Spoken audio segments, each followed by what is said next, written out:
तो मैं के मोहन आपका हार्दिक स्वागत करता हूं अपने YouTube channel IAS with Hari Mohan पर। आज का जो हमारा वीडियो आने वाला है ये आने वाला है प्रधानमंत्री नरेंद्र मोदी साहब की 20 लाख करोड़ की जो स्कीम है उसके बाद आने वाले MSME के बदलते हुए रूल्स और रेगुलेशंस पर, जिसके अंदर अब बहुत सारी कंपनीज जो बेनिफिट उठाने के लिए बड़ी होने के बाद भी सरकारी इंफ्रास्ट्रक्चर्स का बेनिफिट उठाने के लिए खुद को छोटा दिखाने की कोशिश करती थी, अब सरकार ने इस परिस्थिति के अंदर बड़ी कंपनीज को भी अपने दायरे में कवर कर दिया है और अपनी जो कंडीशंस हैं उनको इंक्रीज कर दिया है, जिसके अंदर बेनिफिट्स के लेवल भी बढ़ा दिए गए हैं और काफी सारे बदलाव किए गए, जिससे आम आदमी को बेनिफिट तो होगा ही होगा, प्लस इससे नौकरी के भी फायदे मिलेंगे, एम्प्लॉयमेंट सेक्टर्स बढ़ेंगे और सरकार को इसके बदले में भारी मात्रा में टैक्स की प्राप्ति भी होगी। वो कैसे होगी तो इस वीडियो में हम सारी चीजों को जानेंगे, जैसे MSME होता क्या है,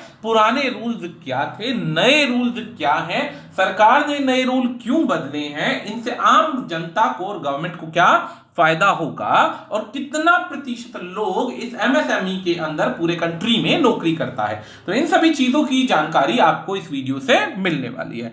दोस्तों एज यूजुअल हमारा जो चैनल है IAS विद हरि मोहन, आप इसको सब्सक्राइब कीजिए ताकि आपको इसी प्रकार की लेटेस्ट इंफॉर्मेशन वाली वीडियो मिलती रहे लगातार। इसके अंदर टेलीग्राम, फेसबुक, ट्विटर, हमारे तीनों चैनल्स पर आप हमें फॉलो कर सकते हैं। आप हमसे किसी भी प्रकार की स्टेट PCS और UPSC एग्जाम्स की तैयारी के लिए आप हमसे कॉल कर सकते हैं, बात कर सकते हैं, गाइडेंस प्राप्त कर सकते हैं, हमारे पेन ड्राइव सिलेबस ले सकते हैं विदाउट एनी टेंशन, जिसमें आप काफी अच्छी प्रिपरेशन कर सकते हैं और ऑन टाइम जब मर्जी आप हमसे कांटेक्ट करके प्रॉब्लम्स को डिस्कस कर सकते हैं। तो चलिए डिस्कस करते हैं। सबसे पहला MSME क्या होता है।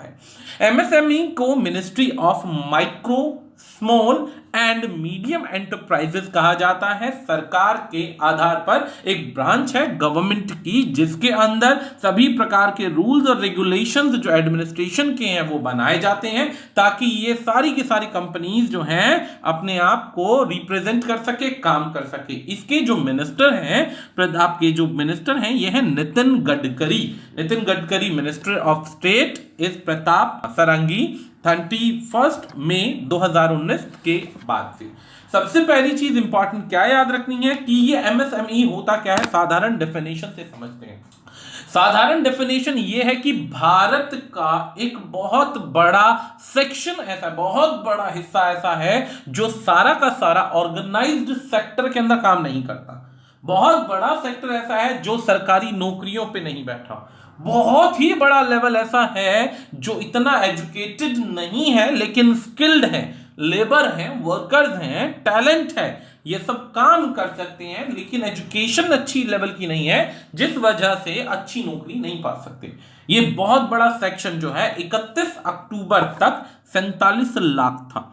31 अक्टूबर तक 40 लाख पीपल थे, 47 लाख पीपल 31 अक्टूबर 2019 तक, यानी कि भारत की इतनी बड़ी आबादी जो है MSME के अंडर काम करती है, जिससे आप अंदाजा लगा सकते हैं एक तरीके से रीढ़ की हड्डी है, क्योंकि इस 47 लाख की जो पॉपुलेशन है इसके साथ 4 व्यक्ति भी यदि परिवार के जोड़ेंगे तो एक बहुत बड़ी संख्या बन जाएगी जिनकी फैमिलीज डिपेंड होती हैं किस पर, MSME पर। ये एक तरीके से देश की रीढ़ की हड्डी है जहां पर ज्यादा से ज्यादा लोग काम करके अपना जीवन यापन करते हैं। इंटरेस्टिंग एक और बात बताते हैं, इस 47 लाख की जो आबादी इस MSME के अंदर काम करती है, इससे टोटल उत्पादन होता है 12,902 करोड़ का। इसने 12,902 करोड़ का बेनिफिट दिया पिछले साल अक्टूबर 2019 तक। अब 2019 तक अगर इतना बड़ा बेनिफिट दिया तो सोचिए कितना बड़ा सेक्शन इसके अंडर काम करता है। अब इतना बड़ा सेक्शन काम करता है तो जाहिर सी बात है ना कि सरकार इसी सेक्शन को और आगे बढ़ाती है तो ज्यादा से ज्यादा रोजगार पनपेंगे और बेरोजगारी की समस्या देश से कम हो जाएगी। खत्म तो नहीं कह सकते लेकिन कम हो जाएगी। ये न्यूज क्यों आई? ये न्यूज आई जब प्रधानमंत्री नरेंद्र मोदी साहब ने लॉकडाउन 4.0 की अनाउंसमेंट करी, जिसके बाद भारत के अंदर इकोनॉमिक पैकेज लाने का डिसीजन लिया कि किस प्रकार से विदेशी कंपनियां यहां पर आकर इन्वेस्टमेंट करेंगी और इन्वेस्टमेंट करने के बाद भारत में ज्यादा से ज्यादा पैसा आएगा, नौकरियां आएंगी, गवर्नमेंट को बेनिफिट होगा, इकोनॉमी की साइकिल जो है वो चलेगी। तो ये जो जब सरकार आएगी तो बहुत सारे बदलाव किए गए एमएसएमई के द्वारा। अब वो बदलाव क्या है, उनसे पहले समझते हैं कि एमएसएमई के अंदर क्या आता है। एमएसएमई के अंदर सबसे पहली चीज वर्ड आता है इकोनॉमिक एक्टिविटी। इकोनॉमिक एक्टिविटी हर उस एक्टिविटी को कहते हैं जिससे आप पैसा कमाते हैं। हर उस प्रकार की इकोनॉमिक एक्टिविटी जिससे खरीदारी, बेचना, सर्विस प्रोवाइड करना, कुछ प्रोडक्शन करना, सभी चीज की जो एक्टिविटीज हैं वो सारी इकोनॉमी के अंदर आती हैं। इसे समझ लीजिए, एक साधारण शब्द में कहा जाए तो पैसे के लिए काम करना या पैसे के लिए किसी चीज को बेचना, बनाना, उगाना, ये सभी चीजें इकोनॉमिक एक्टिविटीज के अंदर आती हैं। इकोनॉमिक एक्टिविटीज को दोस्तों 3 हिस्सों में बांटा जाता है। ये स्कूल लाइफ में पढ़ाया जाता है, प्राइमरी, सेकेंडरी, टर्शियरी। अब ये जो 3 सेक्शन है इस तरीके से डिवाइड होते हैं, जिसमें प्राइमरी सेक्शन जो होता है ये बेसिकली उत्पादक वर्ग होता है। उत्पादक वर्ग यानी कि जहां पे रॉ मटेरियल डायरेक्टली समुद्र से, धरती से निकाला जाता है। रॉ मटेरियल जैसे खाद्य हो गए, ये सारे के सारे। अभी जो नियम बने हैं ये प्राइमरी सेक्टर के लिए नहीं बने हैं। फिर आता है सेकेंडरी सेक्टर और टर्शरी सेक्टर। ये जो रूल्स हैं ये इन दो सेक्टर्स के लिए पहली बात बनाए गए हैं। जो चेंजेस हैं ये सेकेंडरी और टर्शरी सेक्टर के लिए हैं, प्राइमरी सेक्टर के लिए नहीं है। सेकेंडरी सेक्टर में आती है मैन्युफैक्चरिंग और टर्शरी सेक्टर में आती है सर्विसेज। मैन्युफैक्चरिंग के अंदर जाहिर सी बात है प्रोडक्ट्स को मैन्युफैक्चर किया जाएगा और टर्शरी सेक्टर में उस प्रोडक्ट से रिलेटेड सर्विसेज प्रोवाइड की जाएंगी। अब सिंपल सी एक छोटी सी बात समझ लीजिए कि अब जो हमारे पास प्राइमरी सेक्टर है वो खेती बाड़ी का, जमीनों से कुछ निकालने के सिस्टम को बोला गया है। सेकेंडरी और टर्शरी इसके अंदर आती है। तो अब इससे पहले का जो micro small medium enterprises development act था 2006 में लागू किया गया था। लागू करने के अंदर कंपनीज के कॉम्पिटिटिवनेस, प्रमोशन, डेवलपमेंट, इन सभी चीजों को ध्यान में रखते हुए सरकार ने रूल बनाए थे और ये लागू हो गए थे 2 अक्टूबर 2006 को महात्मा गांधी जी के जन्म दिवस पर। अब वो क्या नियम थे वो समझ लीजिए। पहला था हमारा सेकेंडरी और दूसरा था टर्शरी सेक्टर। इस नियम के अनुसार जो भी कंपनीज हैं 25 लाख रुपए तक का इन्वेस्टमेंट करती हैं, 25 लाख रुपए तक का इन्वेस्टमेंट करती हैं, वे आती हैं माइक्रो एंटरप्राइजेस के अंदर। जो कंपनी 25 लाख से 5 करोड़ की दायरे तक पहुंचती हैं वे आती हैं स्मॉल एंटरप्राइजेस, और जो 5 करोड़ से 10 करोड़ के बीच में आती हैं वे आती हैं मीडियम एंटरप्राइजेस, और इससे ऊपर जो होगी 10 करोड़ प्लस वाली वो आएंगी सारी लार्ज एंटरप्राइजेस के नाम पर। अब समस्या क्या आती है? समस्या यहां तक कुछ नहीं है। आगे समस्या यह है कि बहुत सारी बड़ी कंपनीज अपने आप के स्टैंडर्ड्स को छुपाती हैं, बहुत सारे स्टैंडर्ड्स को हाइड करती हैं ताकि जो सरकार के द्वारा बेनिफिट्स इन मीडियम और स्मॉल एंटरप्राइजेस को मिलते हैं वो खुद प्राप्त किए जा सके, टैक्स बेनिफिट्स प्राप्त किए जा सके, ऊपर से सरकार से इजी लोन फैसिलिटी मिल जाए, लोन फैसिलिटी के अलावा गवर्नमेंट के टेंडर्स जो छूटते हैं उन्हें प्राप्त किया जा सके। इसके लिए वो खुद को हाइड करते हैं। दूसरी चीज क्या थी कि इस रेशो के अनुसार सरकार को बड़ी मुश्किल आती थी कि असलियत में पहचान पाना कि कौन सी कंपनी किस स्लैब के अंदर आती है, मीडियम, स्मॉल या माइक्रो में आती है, यह डिफाइन कर पाना बहुत मुश्किल था। इसी बीच में सरकार का जो रिकॉर्ड था उसमें सर्विस सेक्टर भी आएगा कि जो सर्विस सेक्टर है अगर 10 लाख रुपए तक का है जीरो से तो वो माइक्रो है, 10 लाख से 2 करोड़ है तो स्मॉल है, और 2 करोड़ से 5 करोड़ तक का है तो वो मीडियम एंटरप्राइजेस है। अब कॉमन सी बात ये है ना कि दोनों का डिफरेंस क्या है? दोनों का डिफरेंस ये कि भाई मीडियम जो आपकी मैन्युफैक्चरिंग सेक्टर्स है यहां पर मशीनरीज लगानी पड़ती है, और एक एक मशीनरी जो आती है कभी कभी 2-2 लाख से लेकर 10-10, 20-20 लाख रुपए तक की आ जाती है। जबकि सर्विस सेक्टर में आपको ज्यादा इन्वेस्टमेंट की इतनी आवश्यकता नहीं होती। जैसे हमारा काम है, नॉर्मल काम है, अब एक अच्छा सा लैपटॉप ले लिया, लैपटॉप के बाद कैमरा ले लिया और पढ़ाना शुरू कर दिया, या क्लास में बोर्ड लगा के पढ़ाना स्टार्ट कर दिया। तो हमारे सर्विस सेक्टर में ज्यादा एक्सपेंसेस नहीं है, इसीलिए ये डिफरेंट थे। अब इसमें प्रॉब्लम ये आती थी कि गवर्नमेंट को बहुत मुश्किल होती थी रिकॉग्नाइज करने में। फिर बीच में फरवरी 2018 के अंदर सरकार ने जीएसटी अप्लाई किया।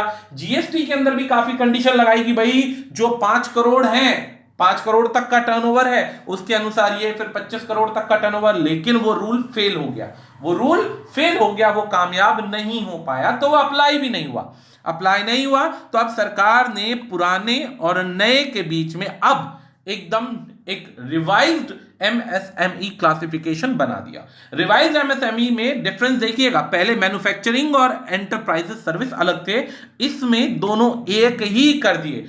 पहले में सिर्फ इन्वेस्टमेंट फोकस था, इसमें इन्वेस्टमेंट प्लस टर्नओवर फोकस है। इन्वेस्टमेंट 1 करोड़ बेशक है, लेकिन टर्नओवर 5 करोड़ है, तो वो माइक्रो में जाएगा। जैसे ही इन्वेस्टमेंट बढ़ेगा 1 करोड़ से 10 करोड़ के बीच में होगा, 10 करोड़ से बीच में होगा, टर्नओवर 50 करोड़ के बीच में होगा तो स्मॉल, और उसके बाद 20 से 100 करोड़ के बीच में होगा तो ये मीडियम लेवल पर डिवाइड किया जाएगा, मीडियम सेक्शन समझा जाएगा। इससे कई सारे फायदे होंगे। सबसे पहली बात, कोई भी कंपनी सरकारी रिकॉर्ड्स के अनुसार झूठ नहीं बोल सकती, सबसे पहली चीज।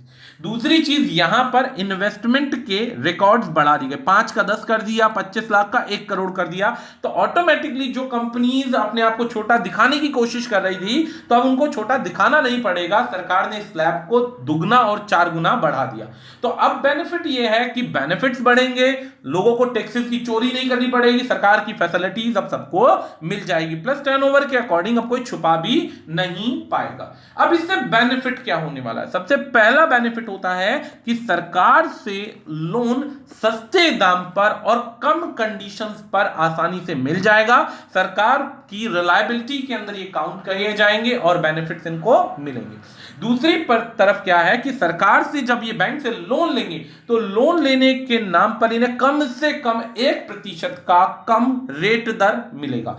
50% रजिस्ट्रेशन के अंदर सब्सिडी मिलेगी जब इन्हें ट्रेडमार्क कराना पड़ेगा, और इंडस्ट्री की जो प्रमोशन सब्सिडी है वो अलग मिलेंगी। इलेक्ट्रिसिटी के अंदर प्रमोशन मिलेगा, आईएसओ सर्टिफिकेशन इजीली मिल जाएगा, प्रोटेक्शन मिल सकती है इन्हें डिले पेमेंट के अंदर की, अगर 1% डिलेड पेमेंट है तो यहां पर भी इन्हें प्रोटेक्शन मिल सकती है, और इंटरनेशनल ट्रेड के अंदर काफी ज्यादा सपोर्ट मिलेगा। सरकार के द्वारा दिए गए जितने भी टेंडर्स हैं उनके अंदर फिल करने में ये सारा बेनिफिट ये एमएसएमई की कंपनियां उठा सकती हैं। सबसे बड़ी बात ये कि बहुत सारे ऐसे सरकार के पास ठेके छूटते हैं जहां पर डिमांड होती है कि एमएसएमई की कंपनी होगी तो ही उसको काम मिलेगा, नहीं तो नहीं मिलेगा। लेकिन अब इससे बेनिफिट मिल जाएगा उन लोगों को भी आसानी से। तो ये तो बेनिफिट से कंपनीज के। अब कंपनीज के बेनिफिट्स के अलावा आम जो बेनिफिट्स हैं उनसे क्या फायदा मिलेगा, सरकार को क्या फायदा मिलेगा, लोगों को क्या फायदा मिलेगा, तो वो चीजें भी जान लीजिए। सबसे पहली बात ये कि अब रजिस्टर कराने के अंदर बहुत सारी कंपनीज अपने आप को ओपनली इनमें रजिस्टर कराएंगी, तो सरकार को हर चीज ट्रांसपेरेंसी के अंदर दिखाने की कोशिश की जाएगी। यह है सबसे पहला बेनिफिट। तो इसके अंदर सबसे पहला क्या है दोस्तों, ध्यान देते हैं कि बैलेंस्ड ग्रोथ मिलेगी, अब अनबैलेंस्ड ग्रोथ नहीं मिलेगी। जितनी भी बड़ी बड़ी कंपनीज यहां पर आएंगी उनसे कंपटीशन बढ़ेगा, और कंपटीशन बढ़ेगा तो कंपटीशन के अंदर एम्प्लॉयमेंट ज्यादा से ज्यादा क्रिएट होगी, एम्प्लॉयमेंट्स क्रिएट होंगी, प्लस यहां पर एंटरप्रेन्योरशिप स्किल्स बढ़ेंगे, और गांव की तरफ रूरल एरियाज में इंडस्ट्रियलाइजेशन होगा। अब सपोज कीजिए गांव से इंडस्ट्रियलाइजेशन होगा तो गांव से लोगों को शहरों की तरफ नहीं भागना पड़ेगा और अपनी वहीं पर रहकर अच्छी लाइवलीहुड जी सकते हैं। शहरों का भीड़ भाड़ कम हो जाएगा और गांव के लोगों को अच्छा स्टैंडर्ड लाइफ का वहीं पर मिल जाएगा, प्लस रोड और ट्रांसपोर्टेशन की सुविधा भी इन्हीं की वजह से बढ़ जाएगी, और इसी के साथ इनोवेशन को प्रमोट किया जाएगा। बहुत सारी चीजें हैं इंडिया में, बहुत सारे लोग ऐसी इनोवेशन करते हैं, जैसे मेक इन इंडिया के दायरे के अंदर आपने इनोवेशन किया लेकिन सपोर्ट ना मिलने की वजह से वो इनोवेशन रुक गया, उसे आगे नहीं बढ़ाया गया। लेकिन इसके अंदर सरकार से लोन लेकर अपने इनोवेशन को आगे प्रूफ करने में आसानी रहेगी। दोस्तों आपको पता होना चाहिए इंडियन इकोनॉमी के अंदर लगभग 45% का इंडस्ट्रियल जो प्रोडक्शन होता है वो एमएसएमई के सेक्टर से होता है, और जितना भी एक्सपोर्ट होता है उसका 40% शेयर जो जाता है वो 40% शेयर जाता है एमएसएमई के द्वारा। 6000 प्रोडक्ट्स से ज्यादा प्रोडक्ट्स इधर काउंट होते हैं, यानी कि बहुत बड़ा सेक्शन है। और सेकंड लार्जेस्ट सेक्टर है एग्रीकल्चर के बाद एमएसएमई।